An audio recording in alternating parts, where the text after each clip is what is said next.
ഇവിടെയൊക്കെ നല്ല മഴയായിരുന്നു കേട്ടോ. ഇപ്പോൾ ചെറുതായിട്ടൊന്ന് തോർന്നിട്ടുണ്ട്. അങ്ങനെയാണ് ഞാൻ എൻ്റെ ചെടികളെ കാണാൻ വേണ്ടി ഇറങ്ങിയത്. ഈ പുൽനാമ്പുകളിലെ മഴത്തുള്ളികൾ കണ്ടപ്പോൾ പണ്ട് ഞാൻ സ്കൂളിൽ പഠിക്കുമ്പോൾ ഈ മഞ്ഞുതുള്ളികളാണേ അതിനെ ഇങ്ങനെ കണ്ണിലെടുത്ത് വയ്ക്കുമായിരുന്നു. ആ ഒരു ഓർമ്മയാണ് എനിക്കുണ്ടായത്.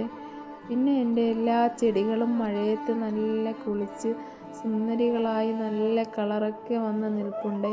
അതൊക്കെ കണ്ടപ്പോൾ എനിക്ക് നിങ്ങളെയും കൂടി കാണിക്കണമെന്ന് തോന്നി. അങ്ങനെയാണ് ഞാനിത് വീഡിയോ എടുത്തിട്ടത്. നിങ്ങൾക്കും എൻ്റെ ചെടികളെയൊക്കെ ഇഷ്ടമായെങ്കിൽ ലൈക്കും കമൻറ്റും ചെയ്യണേ.